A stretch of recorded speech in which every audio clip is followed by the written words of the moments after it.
வாழ்க்கை துணை எப்படிப்பட்டவங்களாக வருவாங்க, எப்படிப்பட்ட குணமாக இருப்பாங்க அப்படிங்கிற கேள்வியெல்லாம் நிறைய கேட்டுக்கிறாங்க. தனுசு லக்னத்திற்கு வாழ்க்கை துணை எப்படி இருக்கும் தெரியுமா? அவங்களுடைய பேச்சு சில்லறைய கொட்டின மாதிரி அப்படி கலகலன்னு பேசுவாங்க. ரொம்ப சகிப்புத்தன்மையோட பேசுவாங்க. எந்த ஒரு விஷயத்தையுமே பொறுமைங்கிறது இருக்காது. ஆனா அவங்க ரொம்ப டேலண்டா பேசுற மாதிரி இருக்கும். உள்ளுக்குள்ள எதுவுமே இருக்காது.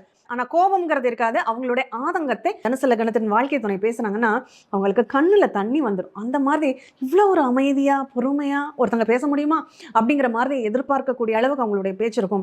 ஆனா அதுவே அவங்க போன்ல பேசுறாங்கன்னா ரொம்ப தன்மையா ஒரு ஸ்ட்ராங்கா ஒரு வில் பவரோட பேசக்கூடிய ஒரு வாய்ப்பு அவங்களுக்கு அதிகமாகவே இருக்கும் அப்படின்னு சொல்லலாம். இந்த மகர லக்னம் அட்சய லக்னமாக போகும்போது மகர லக்னத்தை பொறுத்தளவுல அவங்களுடைய வாழ்க்கை துணை பேச்சை கேட்டு இவங்க நடக்கிறாங்கன்னா வாழ்க்கையில ஜெயிச்சிடுவாங்க.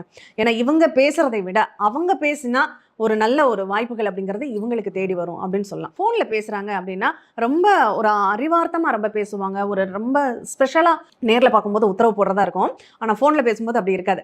எதை பண்ணால் ரொம்ப சாமர்த்தியமாக பேசுவாங்க அப்படின்னு சொன்னால் அது பொருந்தும் அப்படின்னு சொல்லலாம். இந்த கும்பலக்னம் வாழ்க்கை துணையினுடைய பேச்சு எப்படி இருக்கும் அப்படிங்கிறத நம்ம பார்க்குறோம். புத்திசாலியிலேயே அதி புத்திசாலித்தனம்னு சொல்லுவாங்க இல்லையா? அதாவது பேச்சில் தான் எல்லாமே இருக்கும், வேற செயல் எல்லாம் ஒன்றுமே கிடையாதுன்னு சொல்கிற மாதிரி அவங்க பேசி பேசி பேச்சிலேயே அவங்க எல்லா விஷயத்தையும் சாதிச்சுடுவாங்க அப்படின்னு சொல்லலாம். அவங்க ரொம்ப சாமர்த்தியமா பழச்சுக்குவாங்க. அது போன்ல பேசினாலும் சரி, நேர்ல பேசினாலும் சரி, பதிலே மற்றவங்க பேச முடியாத அளவுக்கு இருக்கும்.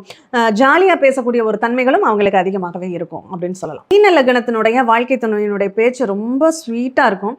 ரொம்ப தன்மையா இருப்பாங்க. ரொம்ப அடுத்தவங்களை மகிழ்விக்கக்கூடிய அளவில் அவங்களுடைய பேச்சு அப்படிங்கிறது ரொம்ப அழகா இருக்கும் அப்படின்னு சொல்லலாம். ஆனால் ஃபோனில் பேசினா மட்டும் அவங்களுக்கு பொறுமையின்மை அப்படிங்கிறது இருக்காது.